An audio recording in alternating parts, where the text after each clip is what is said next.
Hello friends, ओम श्री गणेशाय नमः। जय श्री कृष्णा। आप सभी का स्वागत है आपके अपने यूट्यूब चैनल पर।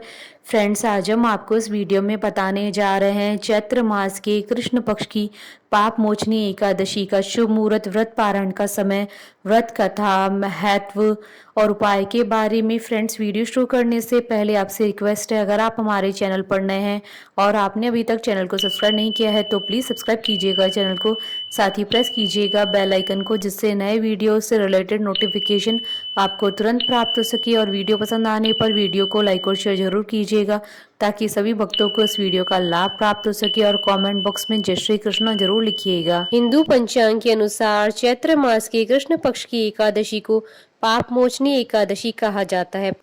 इस बार पाप मोचनी एकादशी 28 मार्च 2022 सोमवार के दिन है। पाप मोचनी एकादशी के दिन भगवान विष्णु जी के चतुर्भुज स्वरूप की पूजा करने का महत्व है।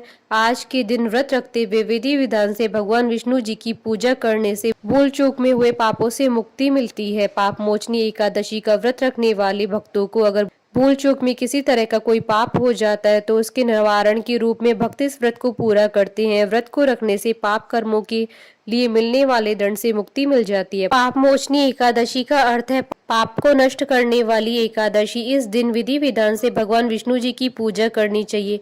पाप मोचनी एकादशी के दिन किसी की निंदा और झूठ बोलने से बचना चाहिए। इस व्रत को करने से ब्रह्म हत्या, स्वर्ण चोरी, मदिरापान, अहिंसा और भ्रूणघात समेत अनेक घोर पापों के दोषों से मुक्ति मिलती है। मान्यता है कि इस व्रत को करने से पापों का नाश होता है और सुख समृद्धि प्राप्त होती है। एकादशी तिथि को जागरण करने से कई गुना पुण्य भी मिलता है। फ्रेंड्स, अब आइए जानते हैं पाप मोचनी एकादशी के शुभ मुहूर्त के बारे में। हिंदू पंचांग के अनुसार इस बार पाप मोचनी एकादशी का व्रत 28 मार्च 2022 सोमवार के दिन रखा जाएगा। चैत्र कृष्ण एकादशी तिथि प्रारंभ होगी 27 मार्च 2022 को शाम 6:04 पर और चैत्र कृष्ण एकादशी तिथि का समापन होगा 28 मार्च 2022 को शाम 4:15 पर। व्रत पारण का समय रहेगा 29 मार्च 2022 को सुबह 6:21 से सुबह 8:49 तक। और हरिवासर समाप्ति का समय रहेगा 29 मार्च 2022 को दोपहर 2:38 पर। फ्रेंड्स, अब आइए जानते हैं पाप मोचनी एकादशी की पूजन विधि के बारे में। एकादशी का व्रत रखने वाले जातकों को दशमी के दिन सात्विक भोजन करना चाहिए और हो सके तो दशमी की रात्रि में अन्न का सेवन नहीं करना चाहिए। एकादशी के दिन प्रातःकाल नित्य कर्मों का पालन करने के बाद स्वच्छ वस्त्र को धारण करके व्रत करने का संकल्प ले और पूजा की तैयारियां करें। भगवान विष्णु जी की पूजा में गुड़, चने की दाल, अक्षत, पुष्प, चंदन और धूप दीप एकत्र कर ले। अब सच्ची श्रद्धा भाव से भगवान विष्णु जी के चतुर्भुज रूप की पूजा करें। पूजा के बाद भगवान विष्णु की इस व्रत कथा का पाठ करें। घी का दीपक जलाकर भगवान के समक्ष जाने या फिर अनजाने में हुए पाप के लिए क्षमा मांगे। ओम नमो भगवते वासुदेवाय मंत्र का जाप करें। इसके साथ ही एकादशी तिथि को रात्रि को जागरण करें। द्वादशी के दिन प्रातः स्नान करके विष्णु भगवान की पूजा करें, फिर ब्राह्मणों को भोजन करवाकर दक्षिणा सहित विदा करें और व्रत का पारण करें। पाप मोचनी एकादशी व्रत कथा। धर्मराज युधिष्ठिर बोले, हे जनार्दन, चैत्र मास के कृष्ण पक्ष की एकादशी का क्या नाम है तथा इसकी क्या विधि है, कृपा करके आप मुझे बताइए। श्री भगवान बोले, हे राजन, चैत्र मास के कृष्ण पक्ष की एकादशी का नाम पाप मोचनी एकादशी है। इसके व्रत के प्रभाव से मनुष्य के सभी पापों का नाश होता है। यह सब व्रतों में उत्तम व्रत है। इस पाप मोचनी एकादशी के महात्म के श्रवण व पठन से समस्त पाप नष्ट हो जाते हैं। एक समय देवर्षि नारद जी ने जगत पिता ब्रह्मा जी से कहा, महाराज, आप मुझसे चैत्र मास के कृष्ण पक्ष की एकादशी का विधान कहिए। ब्रह्मा जी कहने लगे, हे नारद, चैत्र मास की कृष्ण पक्ष की एकादशी पाप मोचनी एकादशी के रूप में मनाई जाती है। इस दिन भगवान विष्णु का पूजन किया जाता है। कथा के अनुसार प्राचीन समय में चित्रत नामक एक रमणीक वन था। इस वन में देवराज इंद्र गंधर्व कन्याओं तथा देवताओं सहित स्वच्छंद विहार करते थे।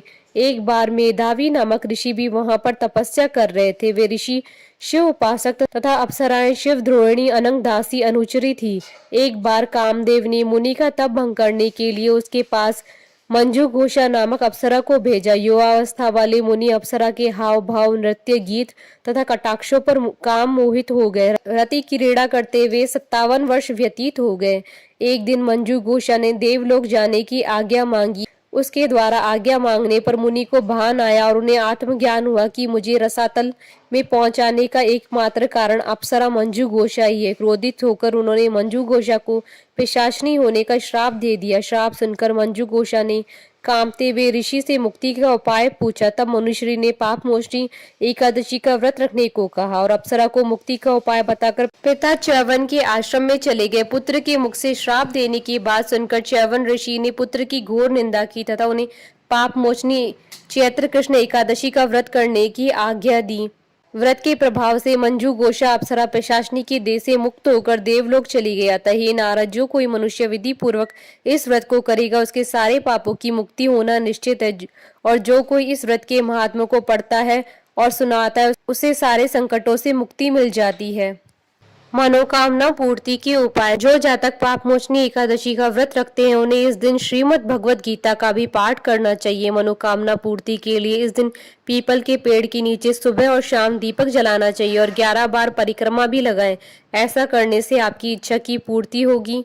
बोलिए भगवान श्री हरि विष्णु जी की जय, सनातन धर्म की जय। हमारे साथ इस वीडियो में अंत तक बने रहने के लिए आपका धन्यवाद। ओम श्री गणेशाय नमः। जय श्री कृष्ण।